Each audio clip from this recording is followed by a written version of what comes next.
hands up, I dare you. Martial Law!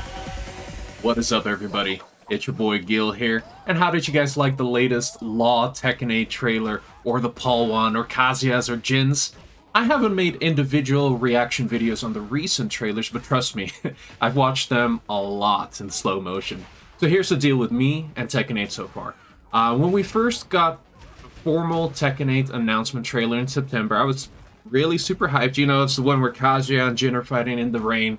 But it turned to ambivalence almost immediately after seeing the very next trailer. You guys know the one where I think it's called the story teaser trailer. That's the one where they show off Lars, King, Jack, etc., etc.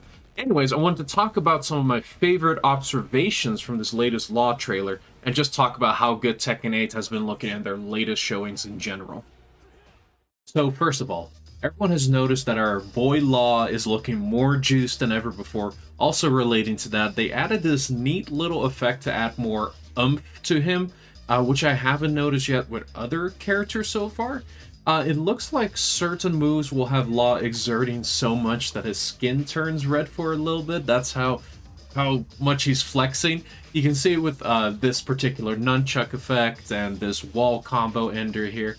I think it's pretty neat. Also, his down back 3 might be getting scarier than ever before, or this is a brand new low. You can see him sidestep right before counter hitting Paul, so either it's a dedicated sidestep low, or he's sidestepping into down back 3. Either way, the counter hit off of that low puts him into DSS and seems to be giving a potentially guaranteed DSS forward 1 follow-up. I noticed this with the Paul trailer, but I really like the new balcony break animation. It just looks more extreme and dynamic, a bit Dead or Alive-ish, you know, a bit crazier than what we've had in Tekken 7 so far. Also, people started memeing about the face that Law makes at the end of his Rage Art animation. Just so everyone knows and is on the same page, this Rage Art is a direct homage to Bruce Lee stomping a dude to death in Enter the Dragon. It's a really cool movie, you should watch it. But anyways, maybe Law's face animation rig needs a bit more work, but I think it is a cool Rage Art overall.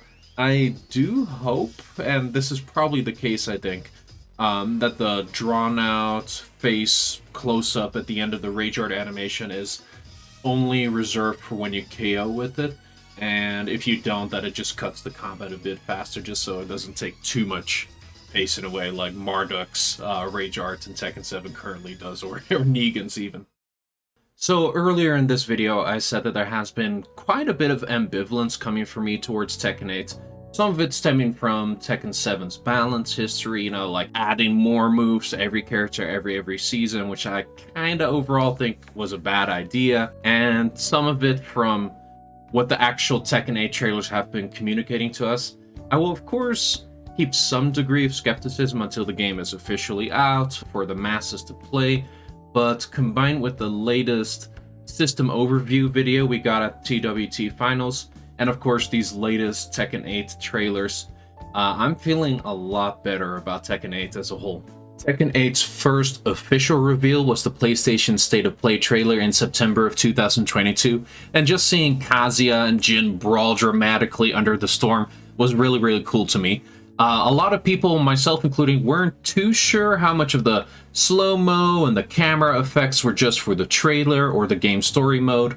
Still, it was a really strong reveal that got me excited for how hard they would be pushing the game's visual presentation. It's also important to note that there was no indication of the heat system yet. Then we got this story and gameplay trailer, and we saw heat for the very first time. People started to get worried about Unga Bunga mix-ups. Some even thought Tekken wouldn't have sidesteps. I was one of those people that had his worries about the heat system, but I mainly found that the visuals looked a little bit less cool and maybe a bit too loud and distracting and flashy, to the point where I was kind of worried about game clarity. It's a pretty tough balance to strike. Then only a few months later, Harada and the game director Kohei Ikeda, they pulled up the mechanics overview presentation at the end of TWT Finals, and we learned more about range, heat, chip damage, and even recoverable HP. By the way, I think The recoverable HP is probably going to be a pretty large part of the game, but we'll have to see, of course, but that's just my bet right now. Anyways, I was pretty excited with the Nina trailer that came out, and I particularly like her new design. It still wasn't, you know, super excited, but I felt a lot better at this point. And then we got the Kazuya trailer, and I basically became a believer.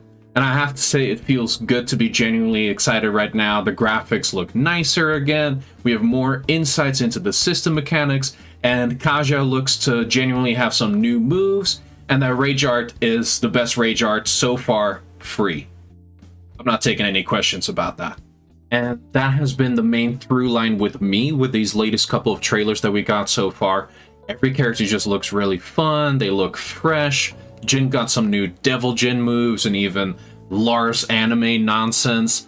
Speaking of, I think Lars is this is his game. Since Tekken 6 in 2007, this is the game he's been waiting for. Anyways, Paul is suplexing people mid-air, and he has guard breaks. Law looks more intense than ever before. I, of course, want to learn more about the online infrastructure, single-player modes, and of course, just to see some full matches. I still feel like the game was probably announced too early.